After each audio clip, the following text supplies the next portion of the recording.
Hi, folks. It's Dr. Christine Sauer here with Sparkles for Better Mental Health. This show is all about personal growth. And today I'm extremely excited to have a special guest here, John Giordano. John has gone through an incredible life transformation from the stigma of childhood sexual abuse, homelessness, and a severe addiction to being a renowned addiction expert with 36 years of sobriety. He even started his own holistic treatment center with only $300, and it was worth a lot more after that. 45 million, is that right? Yep.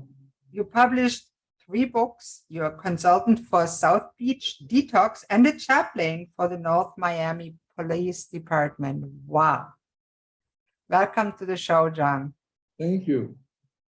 I'm honored to have you. So I ask all my guests, how did you get to the place where you are now? Where did you start? What happened? How did I get here? One step at a time. Mhm. I'm not even sure I'm here. Well, you know, it was a heck of a journey. You want me to tell you how I started and where I went? Yeah, absolutely. We have time to hear how much- stories. I love the stories. You know, they're so Okay. important. People can How much time do we have? We have about a half hour, 45 minutes max. Okay, so I'll make it real quick. Okay. I started off my family. I wrote a book. It's called The Kid from the South Bronx Who Never Gave Up. Mhm. And that's my roadmap to success. So if it's okay with you, I just want to read something and then I'll go into my story. Sure. It's called The Kid from the South Bronx Who Never Gave Up. Here is my roadmap for positive change. There is one thing in this world, one special lesson, one constant that has guided me through the turbulent waters of life. This infinite rule, which most people know, ignore, or simply do not follow their life lessons. That is, no matter the obstacles, the people that get in our way, or things that slow us down, follow this one simple rule. Never give up on your dreams, never let go of your passions, and especially never give up on yourself or a God of your understanding. Wow. I was blessed to become extremely successful, and I'd like to share my story with you. This is how my life was transformed and how I was saved from falling into the abyss of hell, and by following this one rule and learning how to have a life worth living. So that's my start off, and then I'll tell you about my life. That is beautiful, but you didn't start that beautiful, I'm sure. No. Everything has a beginning, a middle, and an end. And mine's still going, so I'm going to be I just want to say, you're not at the end yet. I'm going to be 76 in a week. Good for So you. I'm still going. I don't take medications. I don't take anything. I'm in great shape. I follow what I teach. Lots of sparkles waiting for you, as I always say. Okay, so when I was 8, my father was a heroin dealer. My family was like a mafia family. My uncle was a hitman. My other family members were doing nefarious things. At 8.5, I got molested by some kids in the neighborhood, some boys. And it was kind of confusing for me because part of me liked what they did and the other part just gave me shame and guilt, and it just drove me crazy for a while. And then at 9, I got molested by my babysitter. She was 14. And so I went through that roller coaster ride. I went, while my father was in jail, I went and joined some gangs. I was in a black gang, a Hispanic gang, Irish gang, Italian gang, all kinds of different gangs. And then eventually, I don't want to give the whole story, so I'll just give pieces of it. I went and I got into karate, and karate helped me to channel my anger and channel the way I was emotionally feeling.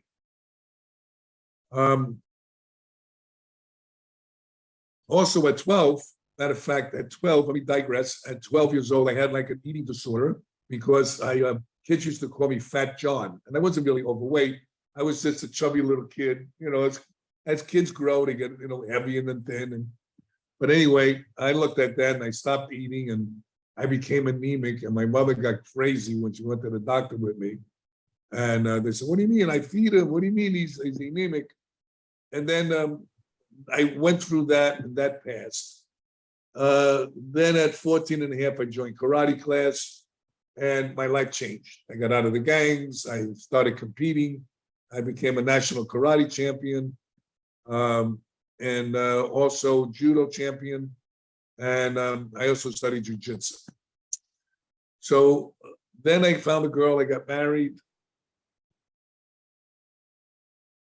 My uncle was, and what had happened was the caterer insulted my uncle at the wedding. So the next morning he killed him. So we had to go, my wife and I, my new wife and my new family had to leave to go back to Florida. So that was kind of like a nightmare. And then there's more about that, what happened in the book. So then as time went on, I started to, we moved to Florida, and what happened was the first drug I ever did was LSD.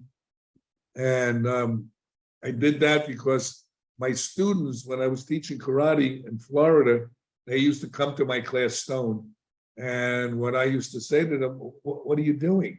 So I used to exercise them until they threw up, and figured out to discourage them from coming to my class like that, but it didn't. And one day they said, "Well, why don't you see what it's like?" So one day a friend of mine came over, and he had this little bottle with clear liquid in it. And I said, "What's that?" He said, "LSD." So this was 1965. And it was pure lysergic acid. But what I didn't know, it was for 5 people. So I said, "Let me see the bottle." I took it, opened it up, and drank the whole thing. Well, I was gone for 4 days on this journey of the psychedelic trip. And then from there, I kept doing it because I thought my mind was getting expanded and doing all these different things. And then I went to pot, and then I went to pills, and then I tried opiates once. I didn't like it. I got sick. I never drank because I got nauseous when I drank. Fast forward to all the things that happened to me. Then what I wind up doing, and it was interesting because I was successful in almost everything I touched, even though I was using drugs and alcohol. Giving you an example, I did 8 plays in a theater performing arts and Jackie Gleason Theater on Miami Beach, Kabuki Theater. I put together, I wrote it, directed it, acted in it, did the marketing for it, and we had standing room only. So I did that. And then I also did, I threw a concert with James Brown for a grand opening of a flea market in Liberty City in Overtown. Now, Liberty City and Overtown in the Black community is where the riots went on in 1980, 81. And most people didn't want to go into the city. They were afraid. So what I did was I went around to all the churches and all the deacons, and I was singing and dancing in the churches, and and getting them to come over to support me in the flea market. Because what I did was I created a theme for the flea market. What I did was I went to the SBA people, small business booth in the flea market. Okay, I had to teach them how to run a business, how to buy wholesale, and things of that nature. So it was helping revitalize Liberty City and Overtown. Then I got an idea. I wanted to invite President Reagan to the flea market grand opening, and everybody laughed at me, of course. And so I sent a letter out, and I got a letter back 2 weeks later from the president's office. And he said, "Sorry that the president can't come due to scheduling, but we're going to send a representative." And they sent Carrie Meeks. Carrie Meeks happened to be the state representative, and then later became Senator Meeks. And of course, they check you out thoroughly before they come to you. And she saw what I was doing. She went to the Martin Luther King Foundation, and they presented me with the Martin Luther King Award on stage in front of 60,000 people. Wow. It was the wildest thing you ever seen in your entire life. Now, I was still using at the time. Not as heavy, but I was still using. So there's things that I did going through. So as far as I was concerned, there was nothing wrong with me. But my family, there was things wrong with me, but I just didn't see it. So my family did an intervention on me, and I told you who my family was. So I'm wondering who's doing an intervention on them. And my mother said she'll never talk to me again. So I said, you know what? Let me go into treatment and have them leave me alone. And I had some cocaine in my sock. I went into the bathroom and did a couple of hits, and then I went into the treatment center. And I remember the therapist saying to me, "Oh, let me digress a little bit too. What I wind up doing, I used to do collection work for the smugglers. I used to sell drugs. Okay, so I became everything I didn't want to become. So I became everything my family was, which I always said I would never be, but that's what wound up happening. Anyway, so I went in there, and then they wanted me to share my most deepest and darkest secrets with the group. I said, if I do that, I have to kill you. So, it was just like, I said, what am I doing? I don't belong with these people. I wouldn't even get high with these people. So the bottom line is that I was just like everybody. But of course, when the drugs influence your brain and you don't realize that you're being influenced, you're in denial about what's going on because you're really working from a fog and not working from clarity. Once I started to clear up, I started to realize that, wow, I hurt myself, I hurt my family, and I started to get more clarity about what's going on. How long did that take, John, from when you went into the treatment center before you were cleared up? About 3 weeks. Now, I was really not detoxing. I was detoxing, but I wasn't. I was doing cocaine and smoking. Well, I wasn't smoking, but I was just doing cocaine at the time.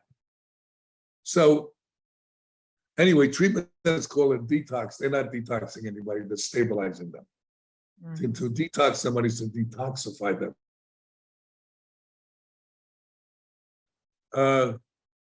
I wanted to go home. It was like I went in December 4th, and it was around Christmas time.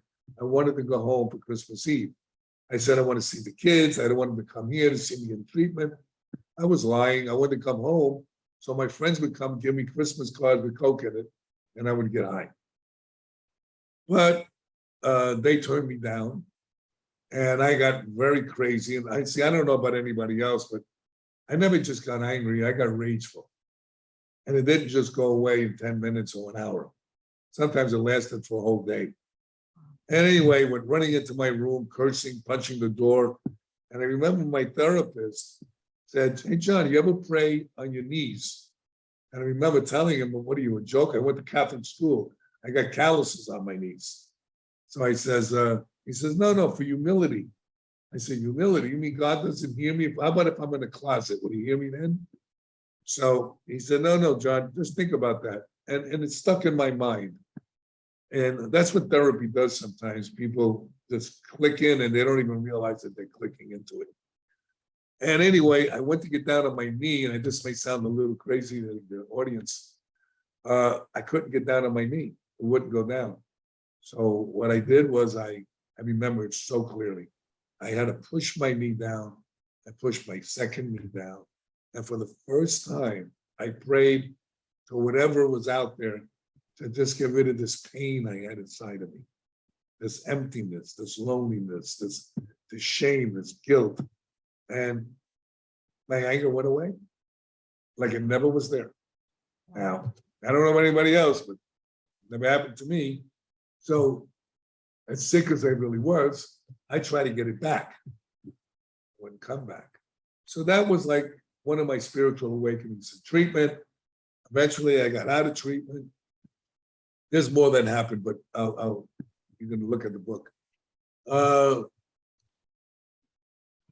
Then I only went to the 9th grade. Excuse me. So I got divorced, and I wound up, my wife took everything she got. Well, I gave her everything. She didn't take anything. And I wound up being homeless. Excuse me. I didn't have a car, I didn't have a house. A friend of mine owned a hotel. He gave me a room. Another friend of mine loaned me a bicycle. And then I had a big jar I used to put quarters in when I had quarters. My kids used to come and we all used to cry together. And that's how I started my journey. Excuse me. I got an idea about opening up a treatment center. It's my first treatment center. And I'm going to run through all that and make it real quick. I went in partners with my doctor and my therapist. And my therapist, he wasn't my partner, he worked for me.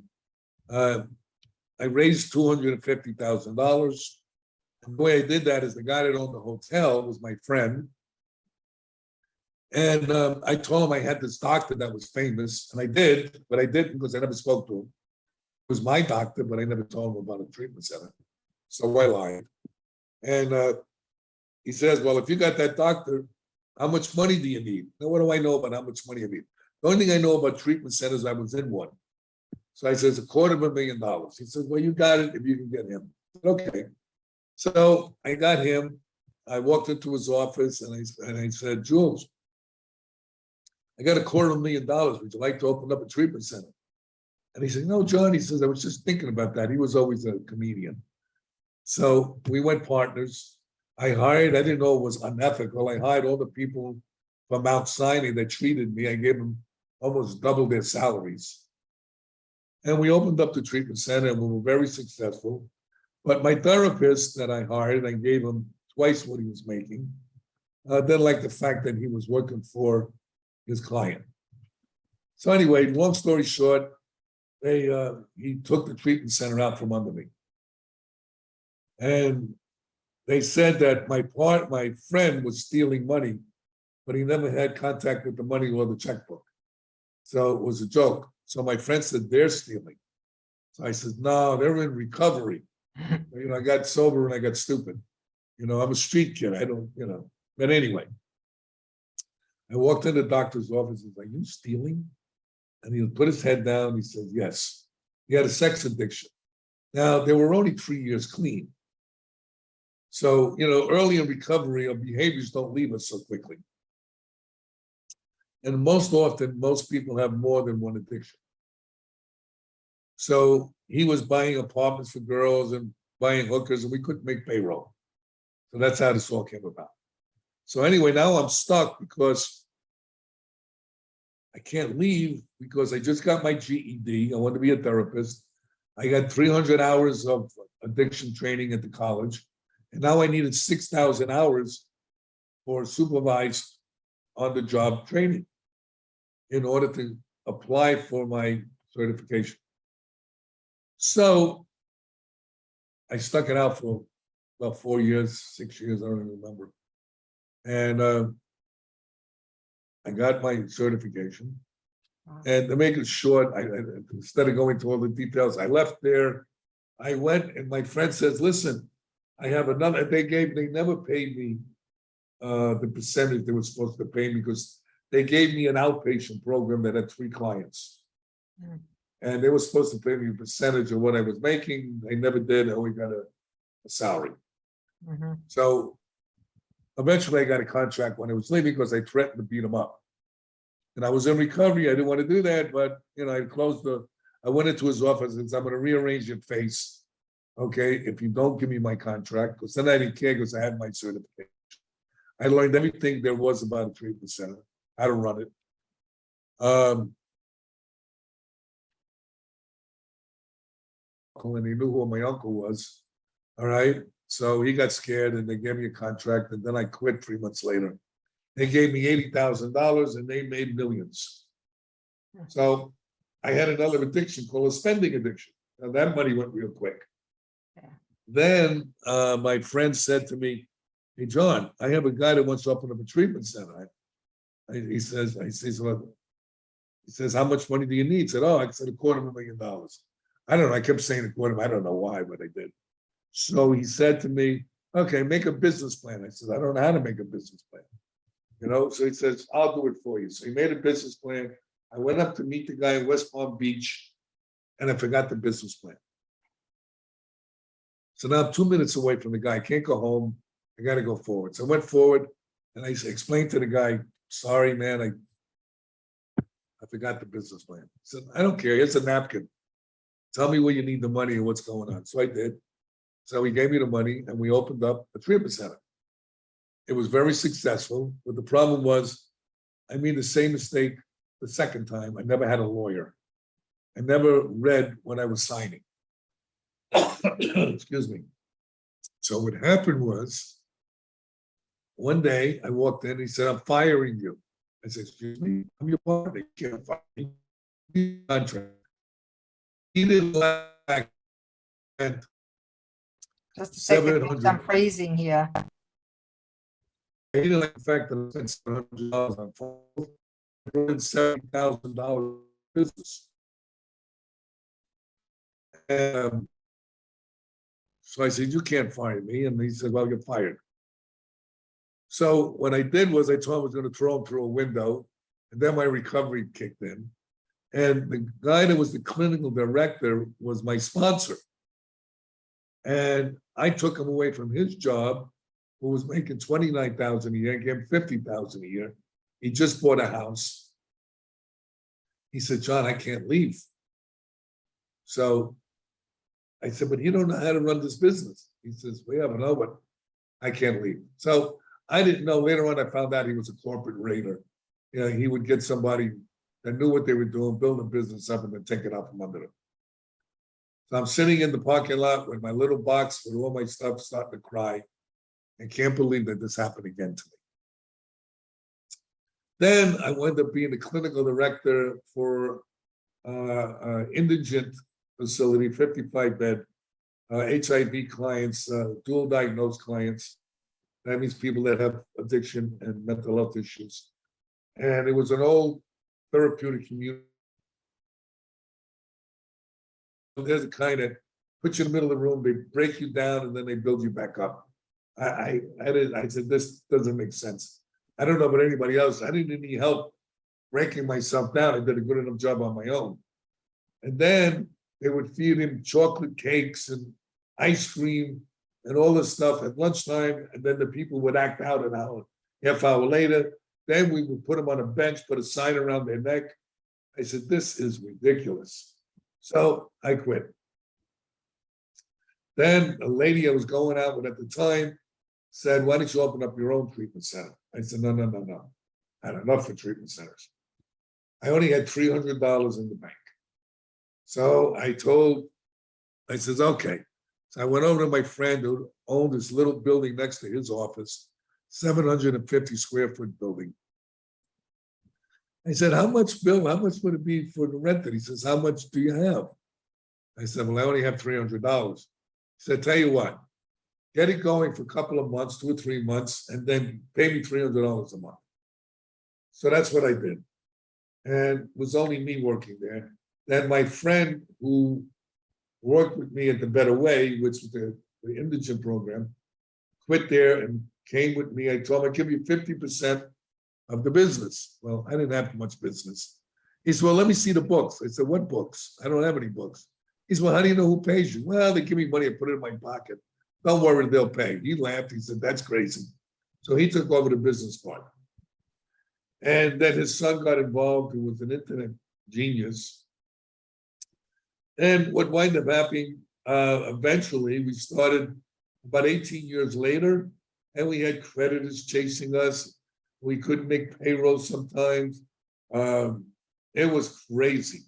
But we still gave treatment to people that didn't have any money, which was even more crazy, but we wanted to help everybody. We never was after the money, it was after helping God's kids. And so what wound up happening is that I got connected with a Dr. Deborah Mash. She was a neuromolecular scientist from the University of Miami School of Medicine. She was the head of the brain bank and the head of their Alzheimer's Foundation. And she was doing this experimental drug called Ibogaine. And I called her up. They were looking for people to volunteer. So I called her up. He said, look, I'm too busy for this. And she said, I'm sorry. I already have enough people in hung up. Okay, 6 months later, I get a phone call. It was her. And she said, look, everywhere I go, your name pops up. Because you see, I was doing holistic approaches to addiction. Okay, I was giving them nutrients. I was checking out if they have any allergy. I was doing all kinds of different things that nobody was doing.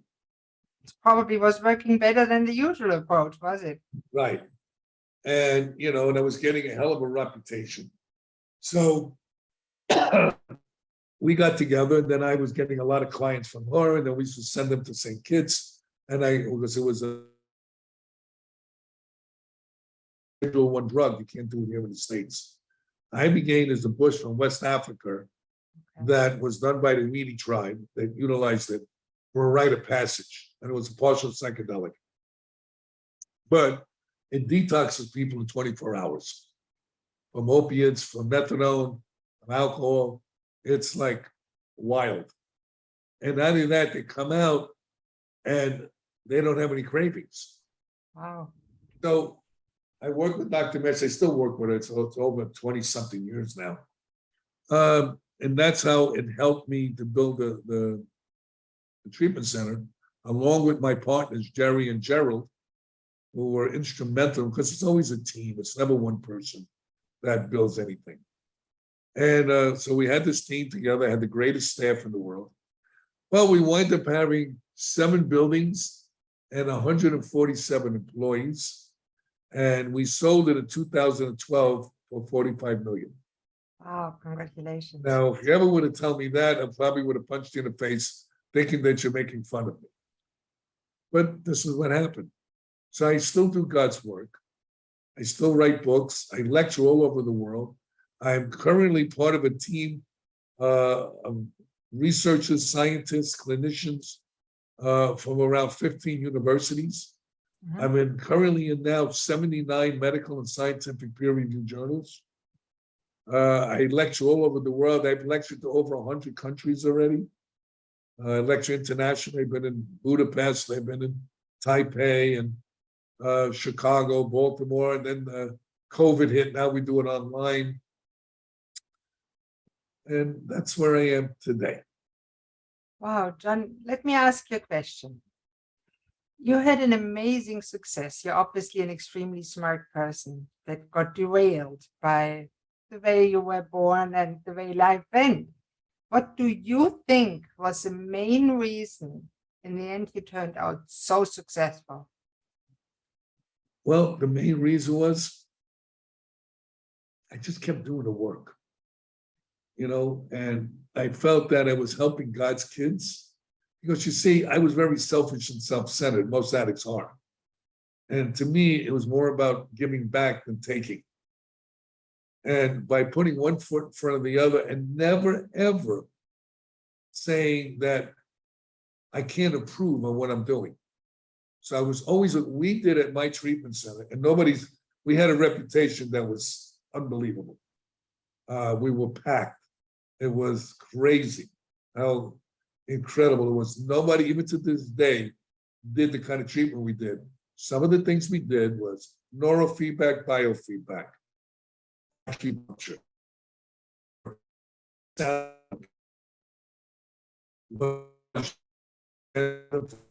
You're breaking up a little bit. Let's go back when the holistic kind of treatment, because Zoom was breaking up. It's still broken. It's Okay. still stopped. Hear me? Let's take a little break and we'll wait until the internet on your side comes back through. Come on. Sometimes it helps to take the video off and put it back on.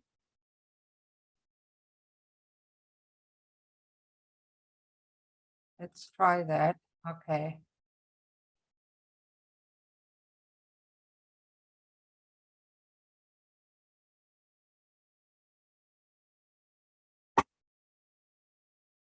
Can you hear me now? Yeah. Okay, the kind of treatment we did was neurofeedback, biofeedback. We did light and sound therapies. We checked people for allergies, because certain allergies can cause depression. We also did heavy metal testing, because that also can cause disruption in neurotransmission. We did gene testing, because I work with a Dr. Ken Blum. he's the geneticist that found the addiction gene. So we found out if you have a mild, moderate, or severe propensity for addiction. Now, just because you have that gene doesn't mean that you're going to be an addict, because such thing as epigenetics. Epigenetics means the social environment can change the gene expression. Right. We did amino acid therapy. We did 15 studies, double-blind studies. We showed how this amino acid compound upregulated dopamine, which is the feel, and serotonin, which is the feel-good drugs that we manufacture naturally. We also treated the microbiome or microbiota, your gut, your flora in your gut, because that's where 60 to 90% of serotonin and dopamine is manufactured, and it goes up your vagus nerve into your brain and deposits the dopamine and serotonin. Most people don't realize this, that a lot of inflammation, a lot of autoimmune diseases come from your gut, which is now being called the second brain. I did this 20 years ago. Wow, you're a real pioneer in brain health, really, as it relates to addiction. Right. And then we did hyperbaric medicine. That's Yes. oxygen under pressure, which originally was used for the bends, where people would go down into the ocean and have nitric oxide in their blood. They would have to go into a chamber and rebalance their blood so they wouldn't get the bends. All right. But it was also used for wound healing. And now they found out it was for TBI cases, traumatic brain injury cases. Well, drugs and alcohol damage the brain. Yeah. There's such a thing called PAWS, post-acute withdrawal syndrome. And you ask most doctors what do you do for that, they don't know, they say time. But we knew. What we did is we used oxygen under pressure to help heal the brain. So we did that also. We did so many, we gave them also different nutrients. We did micronutrient testing to see where they were deficient. We found people that 85% of the people had heavy metal toxicity. And heavy metals, okay, when you have an overabundance, mimics bipolar disorder and attention deficit disorder.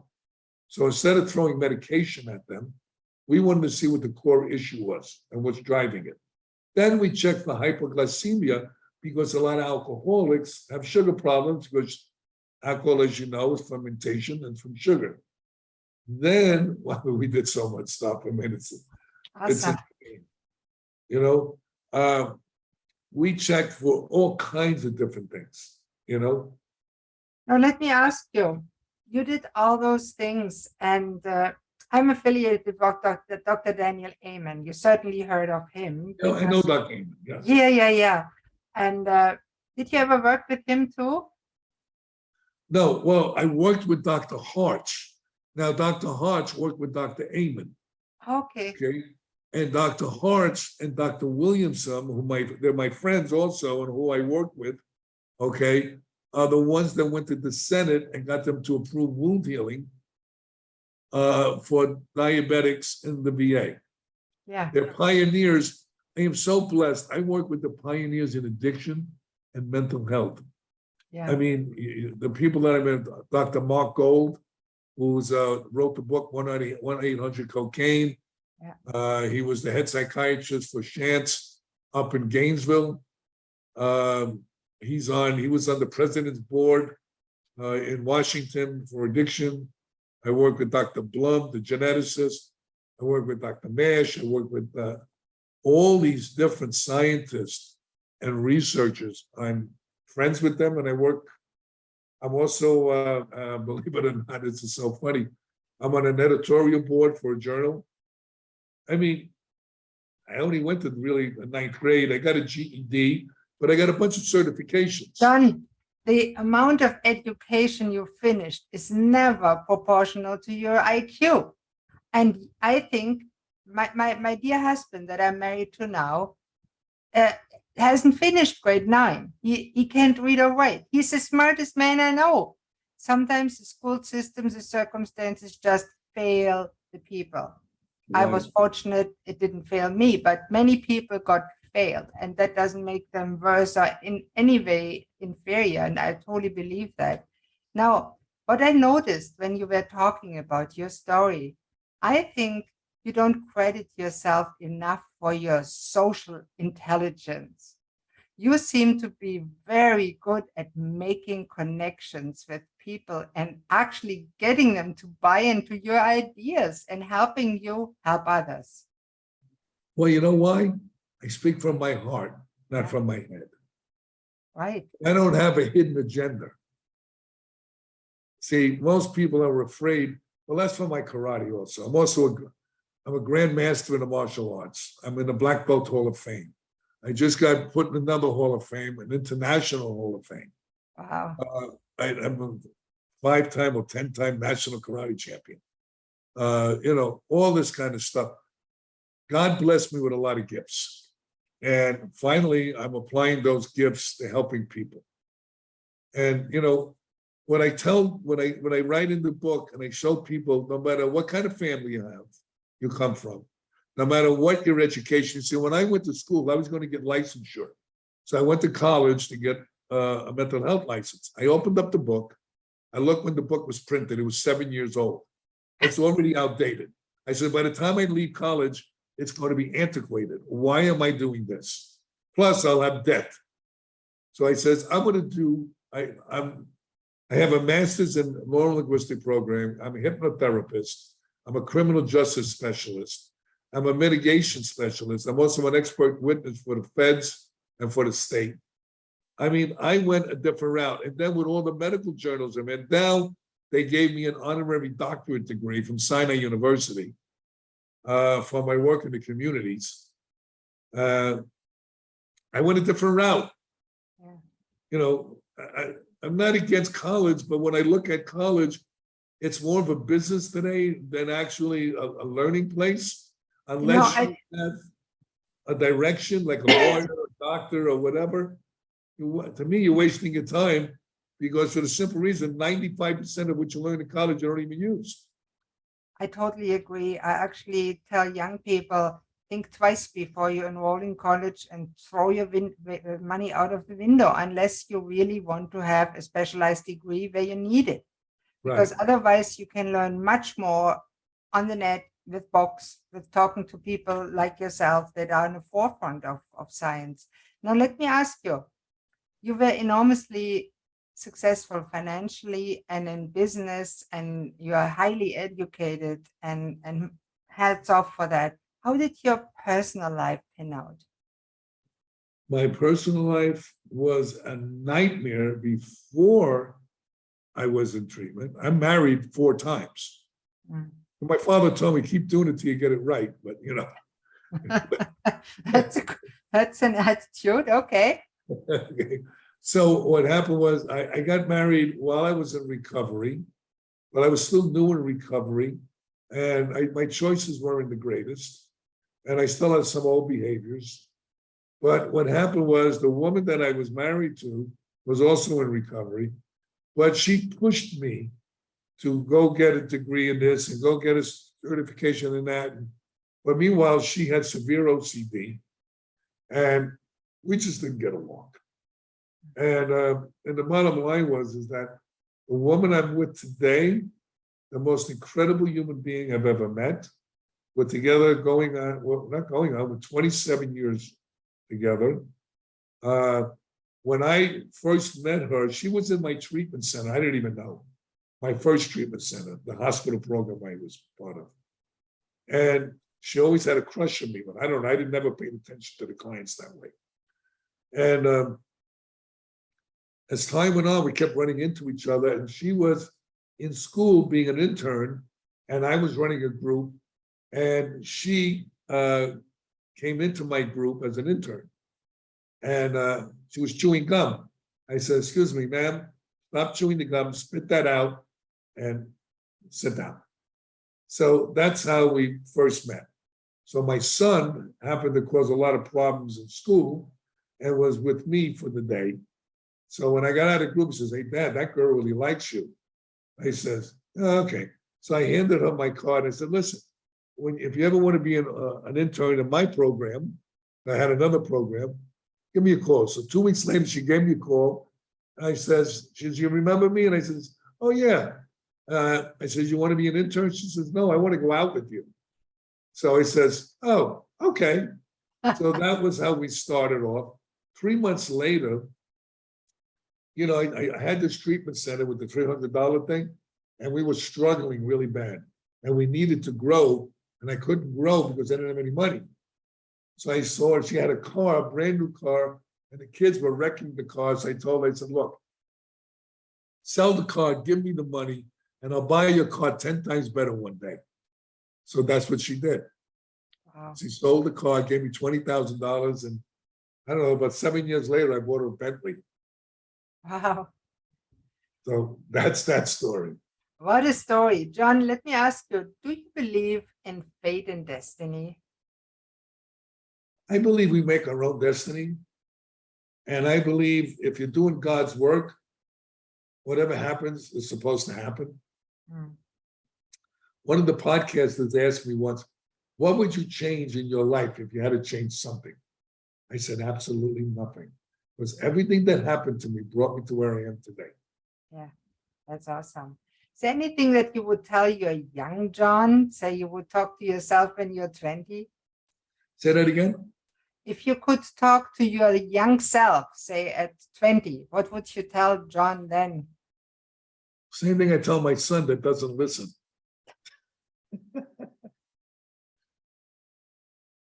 You know what I'm saying, right? I hear you. You all have to make your own mistakes. Absolutely. Listen, when the student's ready, the teacher will appear. That's so true. So not until then. That reminds me of my kids. I didn't listen either. No. But they turned out just right. No matter what I say, it's oh no, I went, okay. Love that. John, you're so authentic. I really love that. So your life is not over. What is going on with John for the rest Oh, of I'm starting on a new journey now. I found two things that are incredible. One thing I found was, are you familiar with the atlas, what that is? What? Part of our body, it's called the atlas.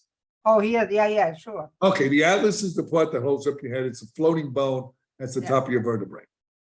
So I met this doctor through a friend of mine.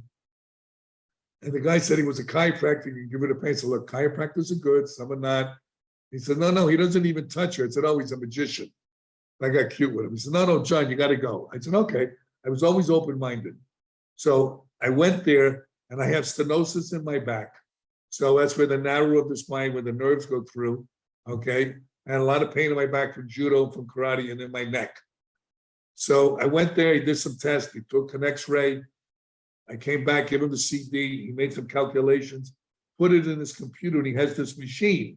You lay on the table, and this little bar goes near your neck, and it sends a frequency to your atlas, and it brings it back into alignment of its genetic predisposition.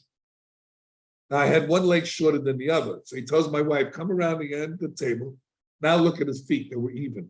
I get off the table, I have no more pain.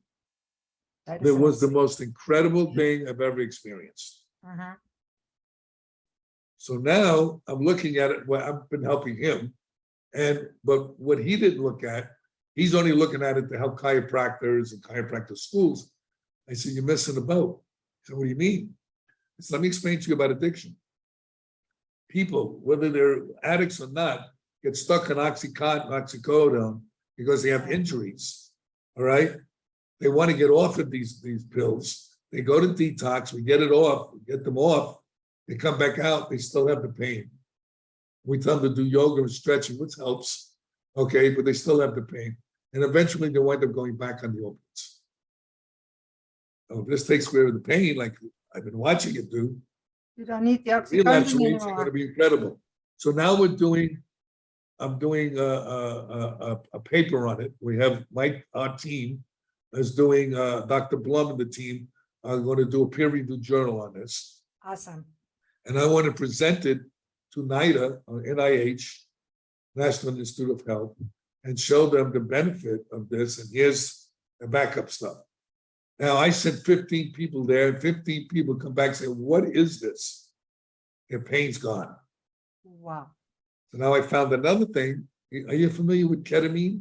Yes. Okay. My wife's is bipolar disorder. She suffers. She's been on medication for 43 years. she's a completely different woman. And we're titrating her off medication. And I've seen a bunch of people same way. It's when done properly in a proper setting, unbelievable. John, what I really love about you, you're open to all avenues that help people heal. You're not only one-dimensional, like conventional medicine often is in North America, and I truly love that. Congratulations to your achievements. I just wanted to tell you that it is amazing, and I hope you live long and do more of those things. I've heard of all those things, and you're the right advocate to bring it to the higher channel, so maybe somebody in the system accepts them. Well, you got to understand, the pharmaceutical companies, we're walking cash registers for them. I know. Anything that cures anything, they look to destroy. Absolutely. And the agroceutical industry, that's what I call them, agroceutical. Yeah. First, they give you junk food, so you get sick, and then they give you pills to keep you sick. Right. And then they give you pills. If you get constipated from those pills, they get you not constipated. They make you miserable, and then they make you even sicker. You need more pills. All the things that I learned, like I said, my blood pressure was a little high. So now I learned over the years how to take it down. My diet wasn't good. I got cancer in my throat. And what that was from was HPV. All right. What happened? I caught COVID. I got rid of that in 2.5 days because my doctor was an alternative doctor. Right. Ivermectin. Don't use ivermectin. Baloney. Great stuff. In Canada, you lose your license as a doctor if you prescribe it. Isn't that ridiculous? Yes, they're stupid. And then we use monoclonal antibodies and ivermectin, and then I had a steroid and antibiotic. Yes. On. Well, there's Right. an excellent FLCC protocol that will work, but it's not generally accepted because it's cheap. Right. The reason I got what happened was my immune system went down from the COVID, and HPV, is a virus, stays in your body for forever. So it had to change.